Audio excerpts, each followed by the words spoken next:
In life, the Candyman was an artist, so he was already paying the bills by, theoretically, making things that would outlive both the maker and the subject.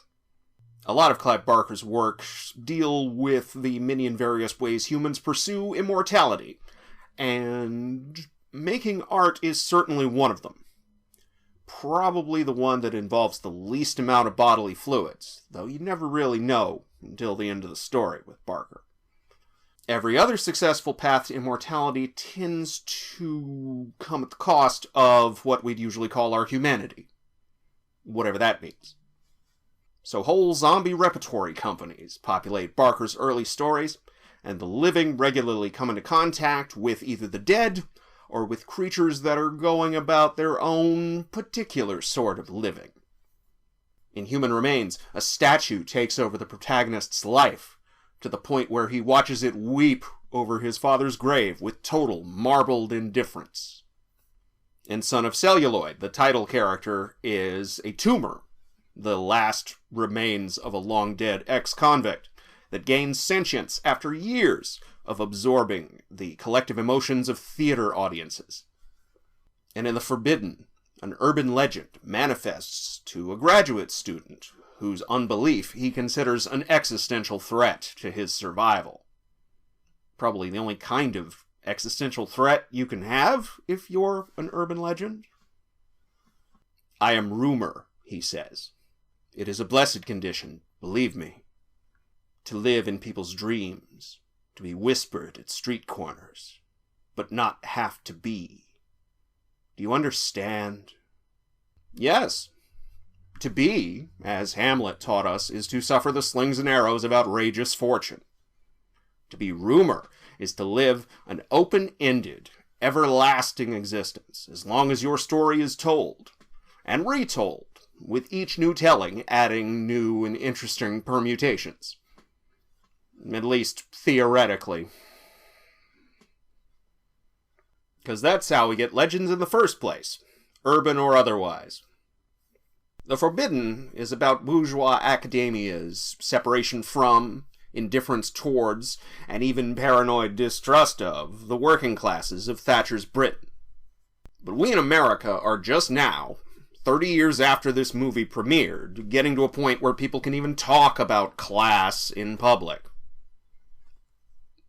So, of course, we're also in the middle of a sustained and violent backlash from our homegrown right wing, which, unfortunately, is the only political wing in this country with organization and literally all the money. Like, all of it. Yeah, sorry, but facts. Over here, unlike in the UK, class is thoroughly racialized, because our systems of power and oppression, put a check mark on the critical race theory things that I can't say in school anymore, apparently. There's your freedom of speech. Yeah. Our systems of power and oppression have worked very hard for over 500 years to make sure that over here, class is racialized.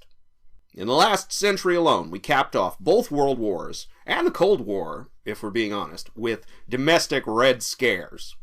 Anything to keep the working classes from organizing enough to take any real power, or even see it off on the far horizon. And this includes housing policy in northern cities. No better way to keep people from talking to each other than segregation. And once you've crammed them into cheaply built public housing, you can just give away all the maintenance and upkeep money to your already rich friends, or the cops, as people respond to the decaying conditions of their lives with whatever desperate measure they can find, and suddenly you gotta throw them in jail. And then you can slander people who still live in public housing as responsible for the decay you yourself have caused, right? You can call them Homo urbanus, a new subspecies of human, grown callous and indifferent by the evolutionary pressures of living in the big scary city. Even though that's not how evolution works, except in the X-Men. Oh no, this totally isn't something we just completely pulled out of our ass to justify our own prejudices. Oh no, this is totally real. Because this is America, where we love any excuse to just write off entire populations of our fellow citizens. Right? Because we're the land of the free. You see. We're free to just callously write people off. You know, don't even have to think about them unless you're doing a true crime podcast. Or a graduate thesis. It's just one of those things that pisses me off. Kitty Genovese dies in 1964, right? And we get 50 years of scholarship about bystander apathy. 52-year-old Chicago high-rise resident Ruthie Mae McCoy dies in 1987. After calling the cops, they mislabeled her reports of somebody breaking in as a disturbance with a neighbor. After her actual neighbors called in to report screams and gunshots from her apartment. And after the cops took 2 days to even break the door down. Okay? Because they were scared, you know. And as far as I can tell, all Ruthie Mae McCoy's death inspired was the inciting incident in the 1992 horror film Candyman. No 30 years of articles about police apathy. Oh no. Better to believe the cops were just so afraid of what might be behind that door that their fragile souls can only be soothed by the purchase of more tanks. In these kind of environments, effectively cut off from a wider society that no longer even believes it exists, if we're being honest. I mean, isn't that what Maggie said? No such thing as society? Well, here you go. And these kind of environments are breeding grounds for rumor. Rumors grow into legends, and legends turn into myths as they age. The unself-conscious reflection of the fears of urban society, Helen's trifling husband Trevor calls them. Which is a crude academic assessment, but there's a whole theme of mirrors going on here, so might as well drop it early, right? Reflection. The film, Candyman, then, is a very self-conscious reflection about white bourgeois fears of the American black lower classes. Specifically, the white bourgeois fear, which by 1992 had already been stoked by 30 years of right-wing propaganda, that any attempt to help would only make things worse, both for them and for the population they were trying to help. A vast gulf of capital and privilege and experience separates white bourgeois academia from the black working classes. Some managed to bridge this gap during the civil rights movement, and the forces of evil in our society have been openly conspiring to make sure nothing like that ever happens again. Ever since. Try to do anything about that, and you'll wind up a martyr, like Helen does here. Best case scenario. Worst case scenario is jail. Or at least that's the story we tell ourselves, right? One might even call it an urban legend. And we start off situating the Candyman within, basically, an urban legend's greatest hits album. We got alligators in the sewers. We got babysitters oven cooking their charges. And or getting unhooked for cheating on their boyfriends with bad boys, played hilariously by Ted Raimi. The fact a babysitter story introduces us to the Candyman is not coincidental. Throughout the 60s and 70s, as the social institution of the babysitter increased in power, owing to the increased need for a two-wage earner household to even make it in the middle class, and the attendant complexes this gave white middle-class patriarchy, urban legends about babysitters proliferated to the point where they basically became a shorthand for urban legends in general. And that's why the original Halloween, co-progenitor of the slasher movie, was originally titled The Babysitter Murders. There's an alternate universe out there where they're on The Babysitter Murders Kills. Or whatever they're calling it over there. I don't know. Hopefully they're still using Roman numerals. Like, that at least had some class to it, you know? Now they just stick a subtitle on there, and we give them points if the first two letters aren't R-E. Or they make 20-year after-the-fact sequels that have the same name as the original, so there goes my entire filing system. But, again, we'll get there. There are those who classify Candyman as a slasher film, because if you don't, then the entire subgenre is just a congress of white boys. But if it is a slasher film, then Candyman is an artifact from that brief but glorious middle period of the slasher film's postmodernist phase. New Nightmare would end it 2 years later, and Scream would bury it in a shallow grave 2 years after that. Then, of course, my generation of critics would come along and try and reanimate its corpse until the J-horror and the found footage horror boom came along to distract us. But for a brief time, there seemed to be some awareness, within at least some practitioners of the craft, that they were part of something larger than themselves. Chroniclers of America's collective neuroses. There, that's better than the unself-conscious reflection of the fears of urban society, Trevor. You fucking asshole. Not that they were ever anything else, but they were usually not so consciously. Here, we have a scary story about how scary stories work. The social functions they fulfill. The ways they spread, like viruses made of words. It's not what William S. Burroughs meant when he coined the term word virus, but I like that a lot better than what we'd call it today with our internet-poisoned brain. Memes. The Candyman is a sentient meme.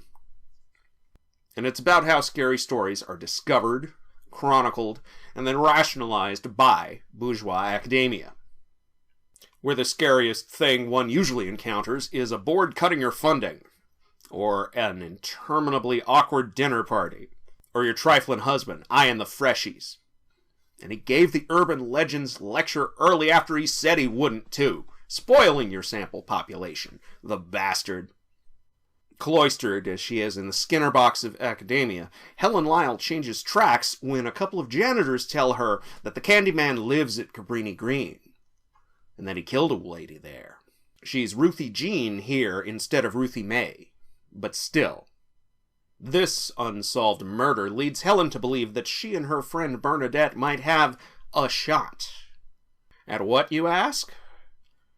Immortality, of course. Though not for some thesis that only 3 people were ever going to read anyway. In true Clive Barker fashion, Helen achieves immortality through the unwilling sacrifice of everything that anchored her to the human world. Her friends, her relationships, her reputation, even her sanity if you're allergic to the fantastical elements of flicks like this, though if you are, why in God's name are you watching a review of Candyman 1992? If you would learn, the Candyman tells Helen, just a little from me, you would not beg to live. And in the Gothic tradition Barker very much worked in at this point in his career, and still does today, sometimes, Helen learns way too much about how the urban poor live, and how she was always closer to them than surface appearances would indicate. About how high the cost of entering white upper-class patriarchal power structures really can be, even if it's only the farm team at a state university. And how eager they are to kick you out for the transgression of trying to enter them in the first place, no matter what eventual excuse they come up with. Even her apartment is part of this. Once a housing project, constructed the same way as Cabrini Green, with the same structural flaws. Only a coat of plaster and an inflated price tag conceals the line between privilege and precariousness, because that's all that ever concealed it in the first place.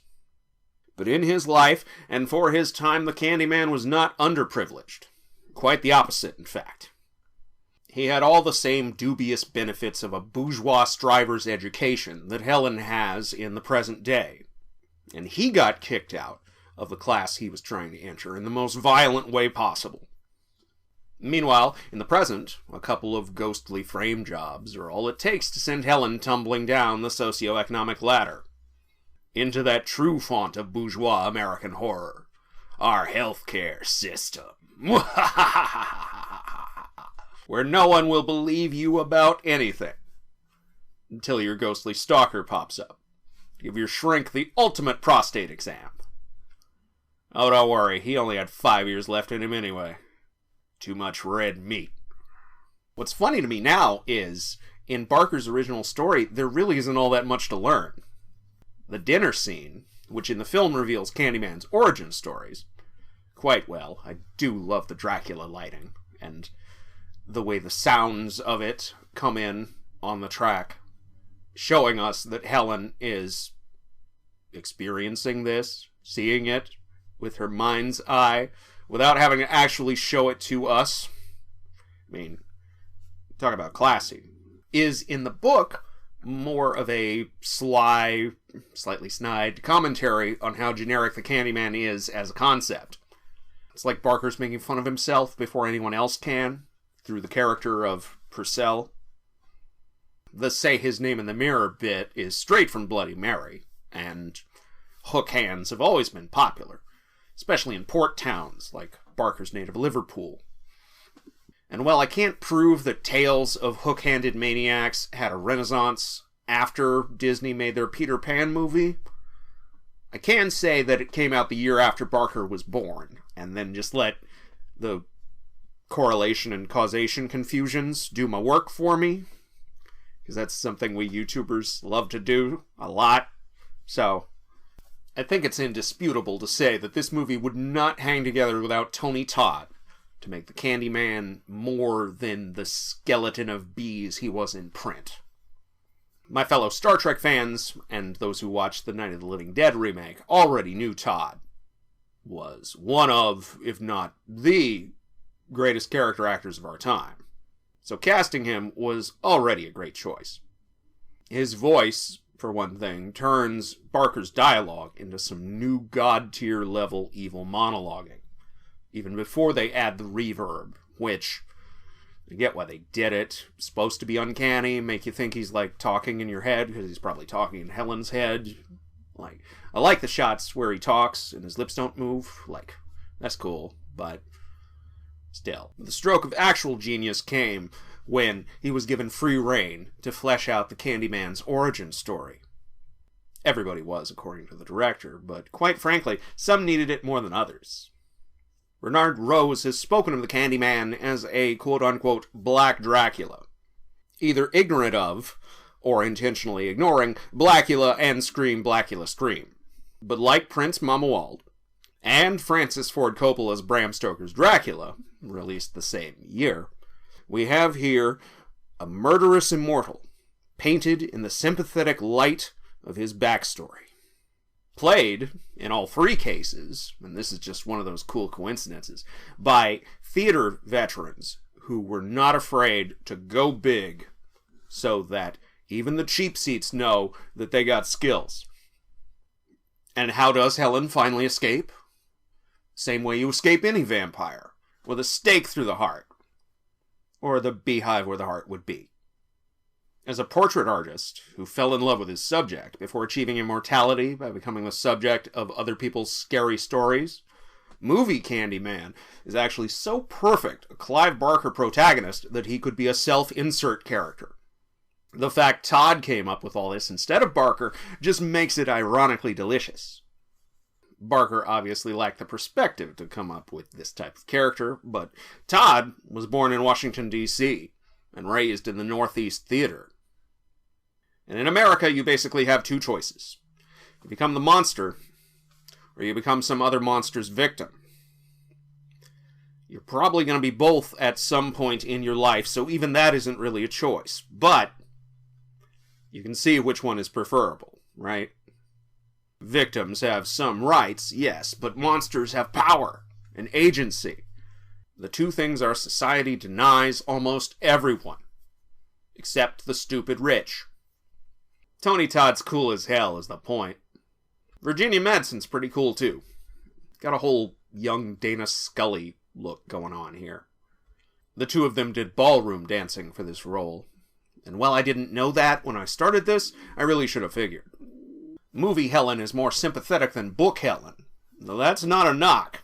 Barker's willingness to give us unsympathetic, if not outright alienating, protagonists was always the flip side of his obsession with sympathetic monsters, and it did just as much to set him apart from his contemporaries.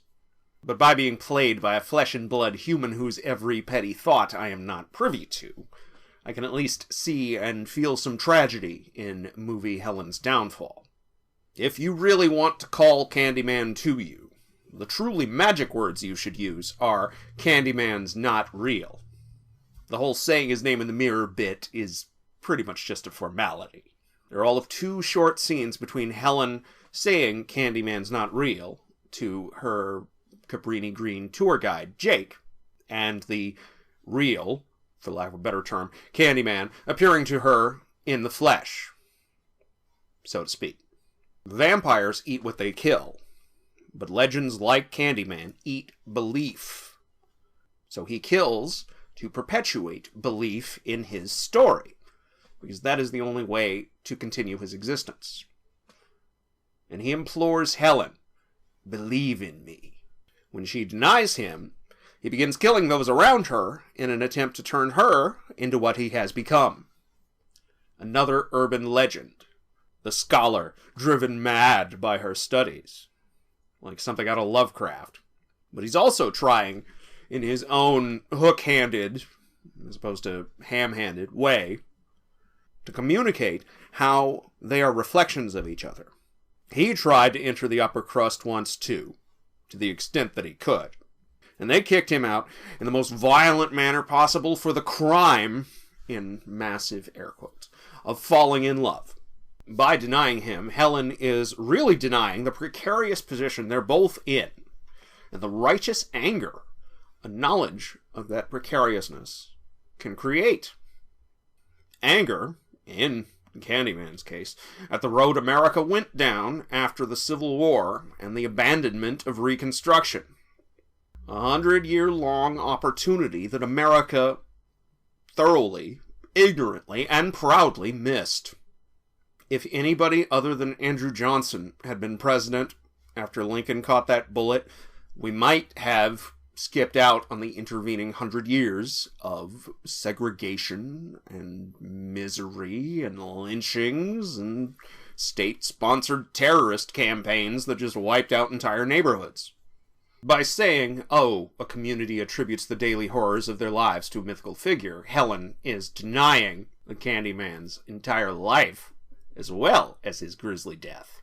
That is why he comes to her and singles her out for the full head game frame job treatment.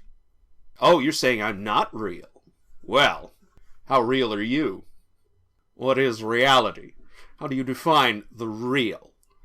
If you define your reality through the relationships you keep, or through the social position you've managed to climb to, well, those can all be taken away at the drop of a hat. Here, I'll show you. The kindly detective will be bringing you coffee one minute, then accusing you of baby kidnapping the next. Isn't it better to be a monster? The ability to make people afraid of you, like Maroney would go on to say in Batman Begins. That's power you can't buy. Better than having people ignore you, or blame you for the problems that you were born into. That's just insulting. The problem with being a monster is there's no real end to it. All the people who killed Candyman are arguably even deader than he is, and his lashing out at random babysitters or the citizens of Cabrini Green isn't helping anyone but himself. To truly be a monster, you have to give up on the idea of helping anyone but yourself ever again. The Candyman's congregation at Cabrini Green is as caught up in this vampiric dance as Helen is. Far from the willing worshippers of the Spectre Street estates in print. Their fear gives Candyman more power than anyone's love or money or artistic recognition ever did. So only an equal and opposing faith can even hope to challenge him. Not faith in Helen, though she does wind up taking over the mural in his shrine by the end. 20 years before the Hunger Games, here's Helen Lyle, the first girl on fire. A white savior, in both the literal and the sneering pejorative sense. She is white, and she does save baby Anthony, which is more than her book counterpart could manage. Another point for movie Helen there. And she also parachutes into the poor folks' hood, thinking that she's helping by stirring shit up. only to leave a trail of bodies in her wake. No, the faith Cabrini Green's residents have is in each other, and in cleansing flames. Because they literally have nothing else. You always want to smoke out a beehive before you smash it. Makes them drowsy. Increases the chances you'll get them all. Plus, bonfires are communal rituals of renewal. A rare and special thing in a culture of atomized individuals who are all supposed to be looking out for number one. They're the opposite side of the same coin as funerals, like Helen's, which the residents of Cabrini Green attend, to pass on a weapon to a new legend. Say Helen in the mirror 5 times and she'll kill your cheating boyfriend. As far as immortalities go, I could think of worse. But that could just be my bourgeois sentimentality talking. Because I love this movie. In an era of dull sequels and flat cinematography, it was a breath of fresh style and actual substance, whose like I have not seen again. And that's the most horrifying thing about it, to be honest. I love more things about it every time I see it. I love how grimy the interiors are. Not just in Cabrini, but even in the supposedly clean, sterile spaces, like the hospital. I love the cast, because every one of them is a perfect embodiment of their character type. Xander Berkeley, the perfect trifling husband. Michael Culkin, the perfect, pretentious, mansplaining asshole professor whom you, of course, have to get your thesis through. Stanley DeSantis, the perfect, unbelieving shrink. And Dewan Gray, the perfect young storyteller, ready to pass all of this on in classroom whispers. And of course, our leads are perfect, and I love them. Hell, I love this so much that I hadn't even seen the sequels before I started this project. I never wanted to see Candyman go the way of every other slasher movie series. From all I'd heard, this series decayed faster than one of those elements at the bottom of the periodic table. Future Dave here, and oh boy, did I ever hear right. But I watched Candyman 2 and 3 after I filmed this anyway because, and this sounds really stupid when I say it out loud, but we have a commitment to radical honesty around here. The Wikipedia entry for Candyman 3 incorrectly states that it takes place in the year 2020. I don't blame whoever wrote that Wikipedia article, you see. That was just an overly exuberant fan. Because we see the grown-ass protagonist of Candyman 3 as a little girl at the very end of Candyman 2. Hell, technically, we see the beginning and afterglow of her conception. If we assume Farewell to the Flesh takes place in the year it premiered, 1995, then simple math would lead us to conclude that Candyman 3, Day of the Dead, takes place in 2020. We figure, 25 years, yeah, it's more than enough time for that little girl to grow up into this Baywatch babe. But see, to do that math is to already do more work than the makers of Candyman 3 either had the budget or will to do. Candyman 3 takes place in the year 1999. No attempts made to conceal it. And quite frankly, that's the least of its many and various crimes. But, like I said, we'll talk about that later. Happy thoughts, positive vibes. It's Halloween time, baby. So, I'm gonna hand you back to past me now. Nothing to do here now, but to wish you all a happy and safe Halloween. Thanks for watching, everyone. If you liked the show, then hit the like button and the subscribe button. And if you really like the show, then consider supporting us on Patreon, like the fine people whose names I'm about to read to you right now. Mr. Hootie Dean, Detective Steve, The After Movie Diner, and Stu G. Next time, well, only one thing to do.